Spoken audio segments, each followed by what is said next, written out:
Everyone, welcome to Study Kapitara. I'm Rishka Pandey and today I'm going to teach you class 8 की वसंत का भाग 3 का chapter number 3 बस की यात्रा। तो आज हम बस की यात्रा के बारे में पढ़ेंगे। तो इसमें ये स्टोरी है, इसको लिखा है हरिशंकर परसाई ने और ये स्टोरी काफ़ी इंटरेस्टिंग है। आप इसे पढ़ेंगे तो आपको भी बहुत अच्छा लगेगा इसे पढ़ने में। और देखिए, तो वो बताते हैं हरिशंकर कि हम 5 जो मित्र थे उन्होंने तय किया कि वो शाम 4 बजे वो बस से चलेंगे। पन्ना से इसी कंपनी की बस स्थाना के लिए घंटे भर बाद मिलती है। तो क्या होता है ना कि वो 5 मित्र होते हैं और उन्होंने डिसाइड किया कि वो तो इसमें होता क्या है ना कि वो 5 मित्र थे, उन्होंने तय किया कि वो शाम को 4 बजे की बस से चलेंगे। पन्ना से इसी कंपनी की बस स्तना के लिए घंटे भर बाद मिलती है, जो जबलपुर की ट्रेन मिला देती है। तो बताते हैं कि यहाँ पे पन्ना में वो रहते थे और वहाँ से पन्ना में रहते थे। वो 5 दोस्त जबलपुर जा रहे थे। तो उन्होंने बताया कि जो ये बस थी उसी कंपनी की बस जो थी वो पन्ना से लेकर के सतना के लिए जाती थी, जहाँ पर शायद जबलपुर की शायद रेलवे स्टेशन हो, तो वहाँ पे जबलपुर की बस मिला देती थी या पकड़वा देती थी सारी ट्रेन। तो वो सुबह घर पहुंच जाएंगे। हम में से दो सुबह काम पर हाजिर होना था, इसलिए वापसी का यही रास्ता अपनाना ज़रूरी था। लोगों ने सलाह दी कि समझदार आदमी इस शाम वाली इस बस से सफ़र नहीं करते। क्या रास्ते में डाकू मिलते हैं? नहीं, बस डाकिन है। तो वो बताते हैं कि इस बस से ना वो शायद उनके 5 दोस्त वो कहीं दूसरे शहर में काम किया करते थे, पन्ना शहर में। वहाँ से वो सतना जाते थे और उन 5 का गांव है जबलपुर में था। तो वहाँ से सिर्फ यही बस जो है वो शाम को जबलपुर पहुँचा देती रेलवे स्टेशन पे। पर वो करते क्या, और इसके अलावा कोई भी बस वहाँ से नहीं जाती थी। तो वो सब लोग कहने लगे कि इससे बस से कोई नहीं जाते, शायद उसके अंदर मतलब कि डाकिन होती है। डाकिन मतलब कि जो चोरी, कोई एक लेडी चोरी करे, या फिर आप कह सकते हो भूत पिशाच। ठीक है, अब इसका करेक्ट मीनिंग हम आगे बढ़ेंगे। तो बस को देखा तो श्रद्धा उमड़ पड़ी। उनको जब उन्होंने बस को देखा, इस बस की हालत आपको भी ये लगेगा कि इससे हम जाएंगे कैसे, क्या हमने एक ये डिसीज़न ले लिया। खूब वयोवृद्ध थी। वयोवृद्ध मतलब बहुत ज़्यादा वो डैमेज हो चुकी थी, टूटी फूटी थी, खराब थी, सदियों के अनुभव के निशान लिए हुए थी। मतलब कि बहुत, जैसे ना बहुत पुरानी बस हो उस तरीके की सदियों की वो निशान ले रखी थी। तो लोग इसलिए उससे सफ़र नहीं करना चाहते थे। वृद्धा अवस्था में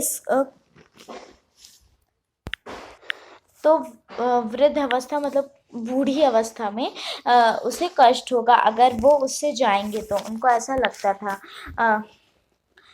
यह बस पूजा के योग्य थी, मतलब पूजा करने की योग्य थी। उस पर सवार कैसे हुआ जा सकता है? उस पर वो लोग सोच रहे थे इस पर सवार कैसे कर सकते हैं। बस कंपनी के एक हिस्सेदार भी उसी बस से जा रहे थे। मतलब बस कंपनी के एक हिस्सेदार थे जो इसी बस से जा रहे थे। हमने उनसे पूछा कि ये बस चलती भी है? तो उन्होंने कहा चलती तो है, अभी चलेगी।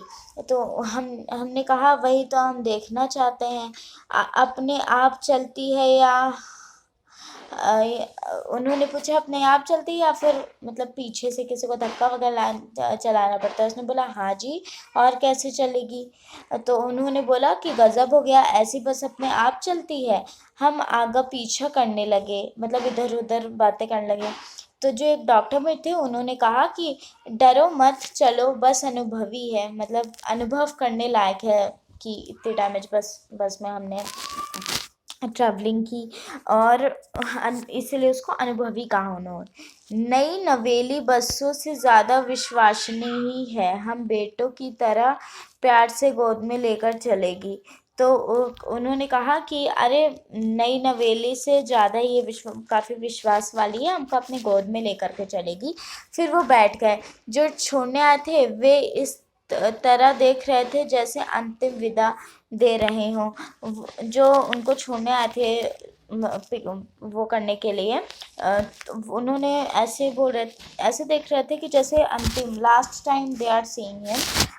और उनकी आंखें कह रही थी, आना जाना तो लगा ही रहता है, आए हैं तो जाएगा राजा रंग फकीर, जाएगा राजा रंग फकीर। तो उन्होंने कहा कि आना जाना तो लगा ही रहता है, सो जाएगा राजा रंग फकीर, राजा के जैसा आया है रंग बन के गया है, फकीर बन के जाएगा। आदमी को कूच करने के लिए एक निमित्त चाहिए, मतलब आदमियों को थोड़ा, मतलब जैसे इंसान को ना थोड़ा सा उंगली टाइप या फिर थोड़ा किसी की बातों को बहुत ज़्यादा अनोय करते हुए उंगली करने के लिए चाहिए। इंजन सचमुच स्टार्ट हो गया। इंजन तो स्टार्ट हो गया, ऐसा जैसे सारी बस के ही इंजन हैं और हम इंजन के भीतर बैठे हैं।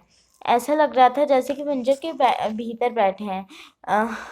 जो कांच थे वो बहुत ज़्यादा कम बचे थे, जो बचे थे उनसे हमें बचना था। जो बचे भी थे उनसे हमें बचना था। हम फौरन खिड़की से दूर सरक गए। इंजन चल रहा था, हमें लग रहा था कि हमारी सीट से नीचे इंजन है। ऐसे इंजन चल रहा था कि जैसे लग रहा था कि सीट के नीचे ही इंजन है। बस जो थी वो सचमुच चल पड़ी।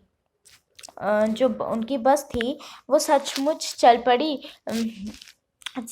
हमें लगा कि यह गांधी जी से असहयोग और सविनय अवज्ञा आंदोलनों के वक्त अवश्य जवान रही होगी। तो उनको लगा जब गांधी जी का टाइम था, उसमें जब वो इंडिपेंडेंस के लिए लड़ रहे थे, उस टाइम की ये बस होगी।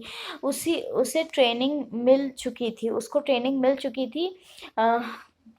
हर जो जितना भी हिस्सा था ना वो दूसरे से असहयोग था। असहयोग मतलब कि जैसे इस हिस्से से वो हिस्सा कोई उम्मीद नहीं कर सकता और ये हिस्सा इससे कोई उम्मीद नहीं कर सकता, उस तरीके से।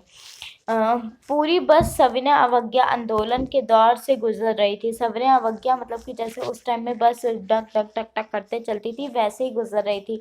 सीट का बॉडी से असहयोग चल रहा था। सीट का जो बॉडी थी ना वो असहयोगी थी, मतलब कि जैसे सीट होती है, सॉरी, ये जैसे सीट होती है तो उसके ऊपर जो उन लोगों ने ऐसे कवर वगैरह बिछा रखा था, या फिर जो उसकी बॉडी थी, सीट के नीचे की जो बॉडी या फिर जो सब कुछ था वो अलग बलग टूटा पड़ा हुआ था। 8-10 मील चलने पर सारे भेदभाव मिट गए। जितने भी भेदभाव थे वो सारे मिट गए। यह समझ में नहीं आता था कि सीट पर हम बैठे हैं या फिर सीट हम पर बैठी है। उनको यही समझ नहीं आता कि सीट हम पे बैठे हैं या वो सीट पे बैठे हैं। एकाएक बस रुक गई। बस अचानक से रुक गई। मालूम हुआ कि पेट्रोल टंकी में छेद हो गया है। मालूम पड़ा कि उनकी जो पेट्रोल टंकी थी बस की, उसमें छेद हो गया। ड्राइवर ने बाल्टी में पेट्रोल निकालकर और उसे बगल में रखा और नली डालकर इंजन से भेजने लगा। उन्होंने क्या करा ना, जैसे कि पेट्रोल टंकी होती है तो वो इंजन में ट्रांसफ़र करती है डायरेक्ट, लेकिन वो इनडायरेक्टली वो हुआ, डायरेक्टली तो नहीं हो पाया। तो वो क्या कर रहा है ना, वो उसी पेट्रोल टंकी में से निकाल करके डायरेक्ट वो अपने से ही पाइप से इंजन में डाल रहे थे। मैं उम्मीद कर रहा था कि थोड़ी देर बाद बस कंपनी के हिस्सेदार इंजन को निकाल कर गोद में रख लेंगे और उसे नली से पेट्रोल पिलाएंगे, और जैसे माँ बच्चे के मुंह में दूध की शीशी लगाती हैं। तो बोलते हैं कि ऐसे करेंगे। अभी थोड़ी देर बाद ना ये जो इंजन अभी ऐसे डाल रहे हैं, अभी इस इंजन को ऊपर रख करके इसमें खुद से पेट्रोल डाल के पिलाएंगे, जैसे अपने माँ ऐसे पिलाती है ना बच्चों को दूध की बोतल से। बस की रफ्तार अब 15-20 मील हो गई थी। 15-20 मील उसकी वो हो गई थी। मुझे उसके किसी हिस्से पर भरोसा नहीं था, मतलब कि किसी हिस्से पे भरोसा ही नहीं था, क्योंकि वो डैमेज थी। जैसे कि बहुत से पेरेंट्स के अंदर होता है ना कि उनको अपने बच्चों पे भरोसा नहीं होता कि ये कुछ कर पाएगा, ठीक है, वैसे ही। ब्रेक फेल हो सकता है, स्टीयरिंग टूट सकता है। प्रकृति के दृश्य बहुत लुभावने थे, मतलब उनका क्या था ना कि उनको लग रहा था कि ब्रेक टूट सकता है, ब्रेक टूट गया तो कुछ पता ही नहीं चलेगा, रोकेंगे नहीं, स्टीयरिंग भी टूट सकती है, फिर गाड़ी कैसे चलेगी। और मतलब ये जो दृश्य था वो बहुत ज़्यादा सुहावना था। दोनों तरफ हरे भरे पेड़ थे जिन पर पक्षी बैठे थे।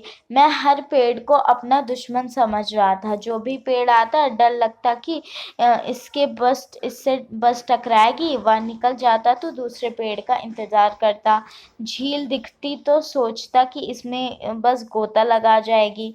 तो उनको क्या लगा ना कि दोनों तरफ हरे भरे पेड़ थे जिस पर पक्षियां बैठी थी। उनको लगा कि अगर इससे बस टकरा जाएगी, और जैसे उससे गुजरता वो शुक्र मना करके दूसरे का इंतजार करते हैं कि हाँ किसी तरीके से ये भी निकल जाए, किसी तरीके से ये भी। झील दिखती तो उनको लगता है कि अगर गिर करके इसमें गोते मतलब स्विमिंग वगैरह करने लगे तो। एकाएक दोबारा से अचानक से दोबारा बस रुकी। ड्राइवर ने अलग अलग तरीके अपनाए लेकिन बस चली ही नहीं। अब जो सविनय अवज्ञा आंदोलन था जो उस समय में होता था वो शुरू हो गया। कंपनी के हिस्सेदार कह रहे थे बस तो फर्स्ट क्लास है जी। यह तो इत्तेफाक की बात है। बस के जो हिस्सेदार थे वो कहने लगे जैसे कि कोई भी सामान होता है ना, दुकानदार कहता है कि ये तो एकदम सही है, बस इसके अंदर ये दिक्कत आ गई, बस यही दिक्कत है, इसे हम अभी ठीक करके दे देंगे, अच्छे से ही कपड़ा वगैरह ठीक है। उसी तरीके से बस के लोग भी कहने लगे। क्षीण चांदनी में वृक्षों की छाया के नीचे वह बस बड़ी दयानीय लग रही थी। जो क्षीण चांदनी ऐसे मतलब पेड़ों की जो ये ऐसे शैडो नहीं पड़ती उसके नीचे बस खड़ी थी, जिसमें बहुत दया वाली लग रही थी। लगता है जैसे कोई वृद्धा थक कर बैठ गई हो। ऐसा लग रहा था जैसे कोई एक बूढ़ा या बूढ़ी थक कर के बैठ गई हो। हमें गलनी हो रही थी कि बेचारी अब पर लद कर हम चले आ रहे हैं। उनको मतलब अपने ऊपर शर्म या फिर बहुत दुख फील हो रहा था, गिल्टी फील हो रहा था कि बेचारी के ऊपर हम लद के चले आ रहे हैं। अगर इसका प्राणांत हो गया तो इस बियाबान में हमें इसकी अंत्येष्टि करनी पड़ेगी। उन्होंने कहा कि अगर उनको लगा कि अगर इसका अंत हो गया तो हमको इसकी मतलब वो करनी पड़ेगी अंत्येष्टि। और हिस्सेदार साहब ने इंजन खोला और कुछ सुधारा। बस आगे चली, मतलब उन्होंने सुधारा वगैरह मशीनिकल जो भी दिक्कत थी, और फिर बस चलने लगी। उसकी चाल और कम हो गई, अब वो और धीरे धीरे चलने लगी।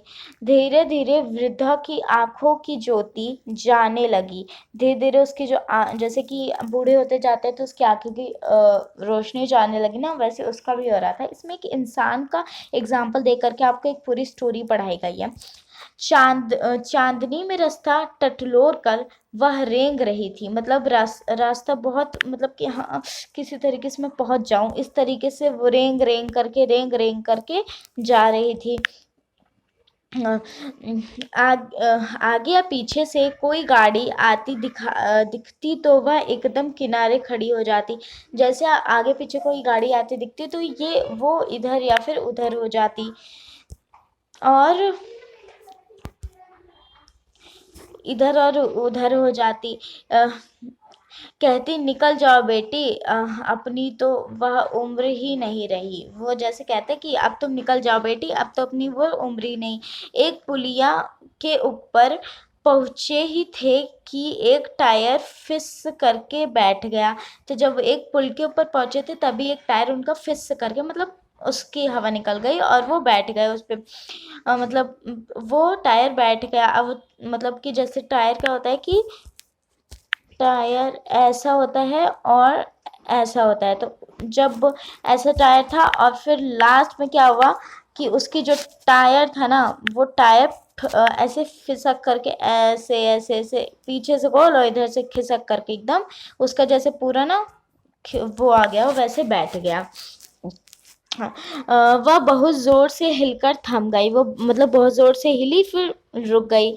अ, अगर वो थोड़े से स्पीड में होती तो नाले में गिर जाती। मैंने उस कंपनी के हिस्सेदार की तरफ पहली बार श्रद्धा भाव से देखा, मतलब पहली बार उसे श्रद्धा भाव से उन्होंने उनकी तरफ देखा। वह टायरों की हालत जानते हैं, फिर भी जान हथेली पर लेके इसी बस से सफ़र कर रहे हैं। उनको पता है कि ये कैसे इसके टायर की हालतें हैं, फिर भी उसी बस को लेकर के उसी से ही सफ़र कर रहे हैं। वो टायरों सॉरी उत्सर्ग की ऐसी भावना दुर्बल है। मतलब ये जो उत्सर्ग की ऐसी भावना है वो बहुत खराब है। सोचा इस आदमी के साहस और बलिदान भावना का सही उपयोग नहीं हो रहा है। इसका जो ये साहस है, जो इसकी ब्रेवरी है और जो इसका ये बलिदान है, जो ये अपना एक बलिदान एक योग दे रहे हैं, ये मतलब उपयोग में नहीं आ रहा है। इससे तो किसी क्रांतिकारी आंदोलन का नेता होना चाहिए था। क्रांतिकारी आंदोलन का नेता होना चाहिए था, पर बना किसका था? वो सविनय अवज्ञा आंदोलन का वो बन गया था बेचारा। अगर बस नाले में गिर पड़ती और हम सब मर जाते तो देवता बाहे पसारे उसका इंतजार करते, कहते वह महान आदमी आ रहा है जिसने एक टायर के लिए प्राण दे दिए, मर गया पर टायर नहीं बदला।